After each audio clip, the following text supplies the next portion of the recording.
Very much. Last time I spoke at this conference, I was the very last speaker and I only had about 20 people.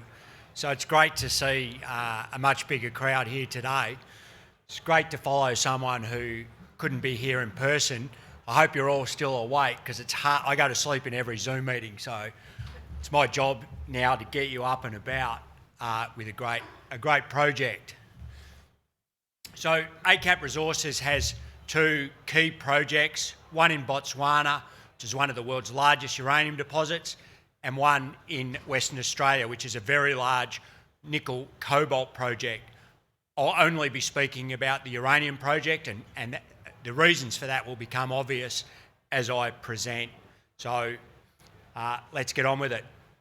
In the early 2000s, I was a gold exploration geologist working in Botswana, and the country was visited by a couple of Australia's stock luminaries, Warwick Grigor, a well-known analyst, and a very young lad called Marcus Freeman, who's now the head of Canaccord Australia. And they were about to IPO a company called ACAP. And they convinced me to join, and very soon thereafter, I made a uranium discovery. So I was a gold geo, but we made this uranium discovery, who knew? And it's become one of the world's largest uranium mines. I was the MD of the company from 2006 to 2012, and during that time we drilled well over 100 kilometres of drilling. The ore body is surface. All our holes are very shallow, so that's a lot of drill holes.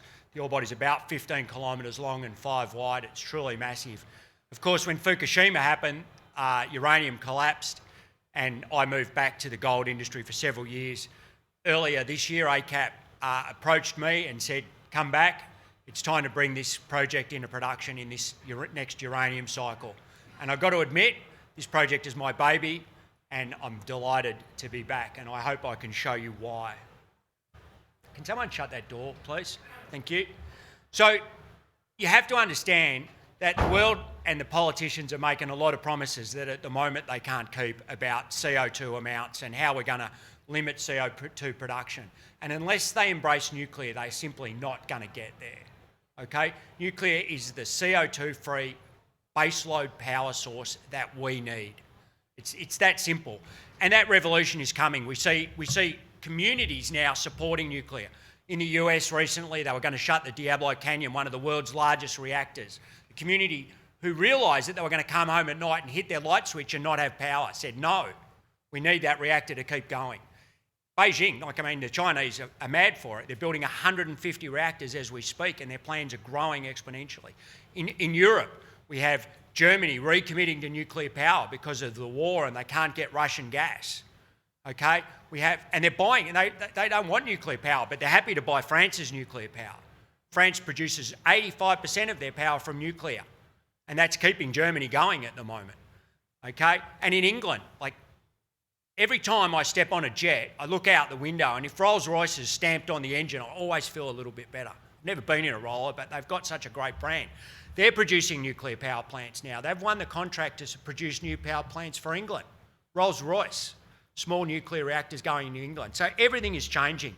Even Greta Thunberg has come out and said it is better for Germany to embrace their nuclear power plants that are already in and not mothball the ones that are already in operation and keep going than recommit to coal.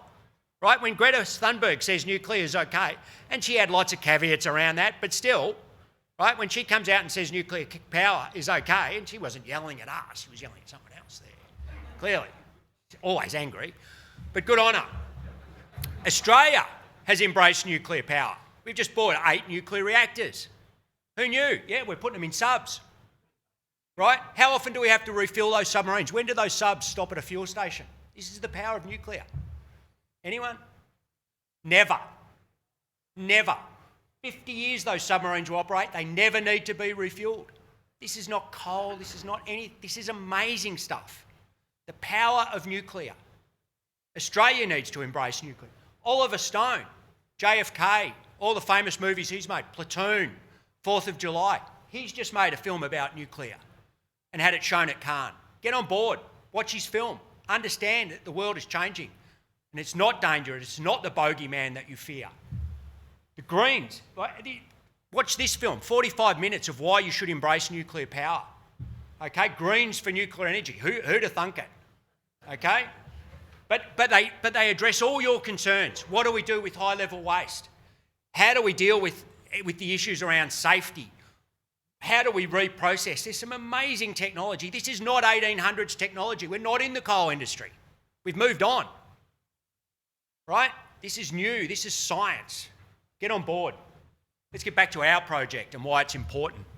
So it's on the main infrastructure corridor in Botswana.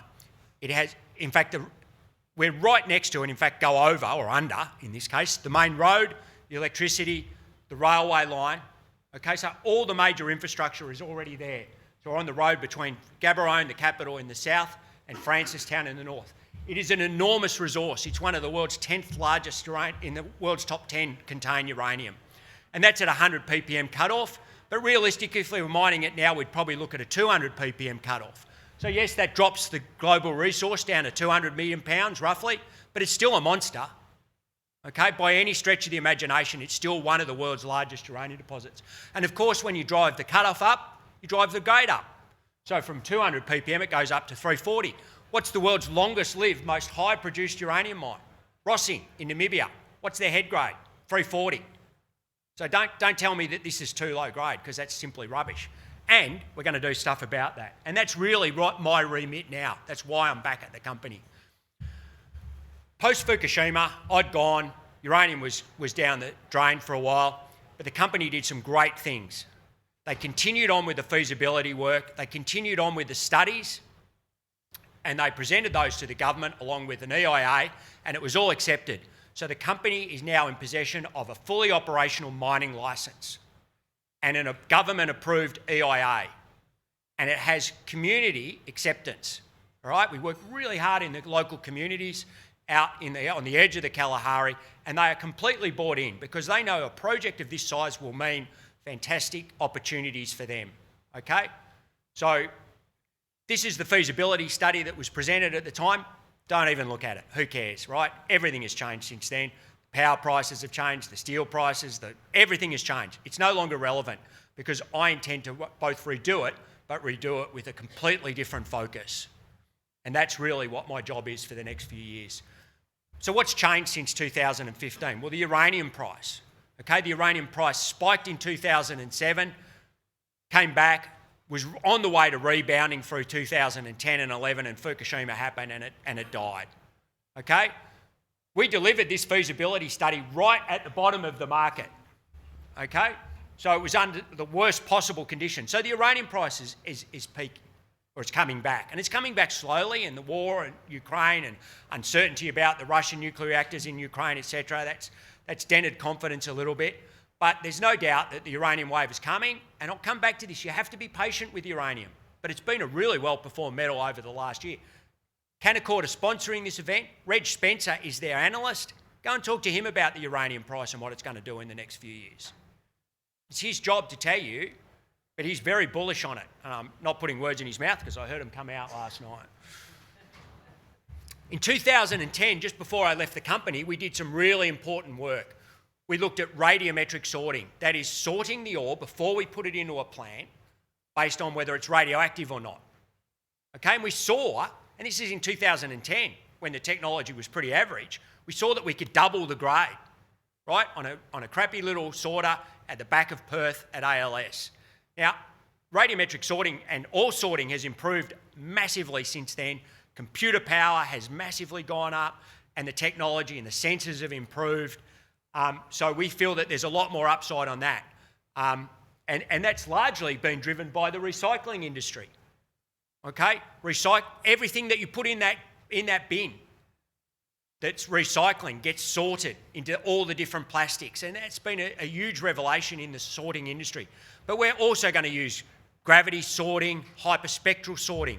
One of the issues that the company realised back in the feasibility study was that there are certain minerals in this ore that consume acid.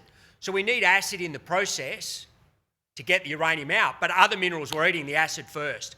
And so that generated a lot of extra costs for us because those minerals have no uranium. So we can sort those with they have a hyperspectral signature. So we can identify those and get rid of them, just like we're getting rid of the samples here. This is just a colour sorting. a little jet of air comes and blows away the ones you don't want, or conversely, the ones you do want, right? And they go into separate bins and you've upgraded your ore. We saw that we can double the grade. It does a lot. We'll improve the feed grade. We can improve the throughput. We can drop acid consumption. These are all important economic factors for this project. Less tailings, higher production. And I'll come back to that right at the end, why that's important, and less energy, right? Because ultimately, if we can take the grade from the head grade of around 350 to 400 ppm, which was the grade at the start of the mine, because we mine the best bits first, obviously, we're not stupid, right? So we go out and we mine the best bits first. If we can improve the grade, we can go from a heap leach, which heap leaches work all around the world, but they do have a lot of risk. Because what happens in a heap leach is you mine everything, you put it on a pad, and then you put acid on top of it. But then after that, you lose control. How does that chemical reaction go on? It drifts through the heap over months and months. It dissolves the uranium, but it dissolves other stuff you don't want. And so that reaction is not under your control from the time you put the acid on top of the leach. Now, it does work, but we feel if we can get the grade up above 600 ppm, we can go to a tank leach, where we can much more actively manipulate the chemistry and get much better recoveries. So that's our holy grail here. We're trying to get the grade above 600 ppm to turn this into a big tank leach mine. Now, the good news is we've already done a feasibility, and the only thing that we're looking to change is what's called the front end. So in the old one, we mined the ore, we glued it back together with cement and acid, and then we put it on a heap and then we left it and we sucked the uranium out of the bottom. What I'm looking at now is to use multiple beneficiation techniques to improve the grade and then put it into a tank and take the uranium out. But the whole back end of the plant, which is to recover the uranium from the pregnant liquor, is the same. The chemistry of the uranium, our uranium won't change. So the bulk of the process route is sorted. We just need to understand if we can beneficiate it, and we already know we can. We showed in 2010 we can. We think we can beneficiate it better. That's probably the key here.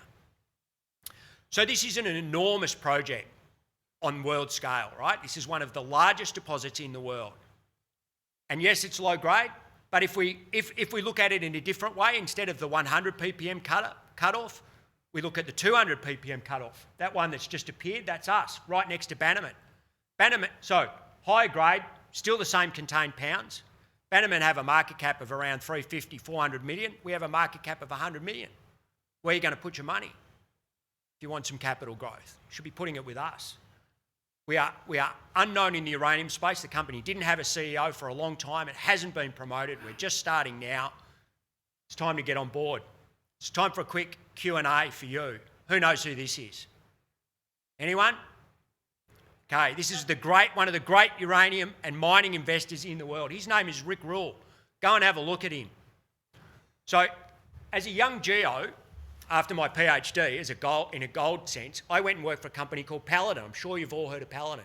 What you might not know, maybe it's a reflection on me more than anything, is Paladin had a gold arm, and I used to run that. Now, Paladin are famous for uranium and not gold, and bad luck for me. But anyway, back in the late 90s, Rick started talking to John Borshoff about an investment in Paladin. Paladin had a share price at the time of 1 cent.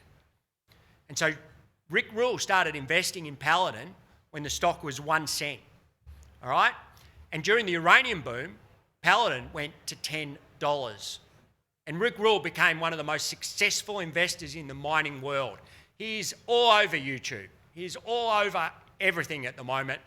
And he gives a lot of instruction about how to invest in mining. And he came out the other day and he said a really good thing. He said, all mines have risk, but only big mines can make you big money. Okay? And that's what I am here to deliver. One of the world's largest uranium mines in a really safe place with fantastic infrastructure and a great ore deposit. It's all free dig, there's no drill and blast, it has a very low strip ratio, it outcrops at surface, and the deepest hole we've ever drilled is 70 metres. So you can imagine that this is like mining a coal deposit, even though for me that's a dirty word, all right? Because every pound of uranium has 16,000 times more power than a pound of coal. Okay, it's just a different ballpark, and this is what the planet needs to go towards. Sorry. That's what Rick said, and you should get on board. Obviously, I've got, like everyone else, I've got a booth here. Come and talk to me afterwards. But this is your opportunity. The uranium boom's coming.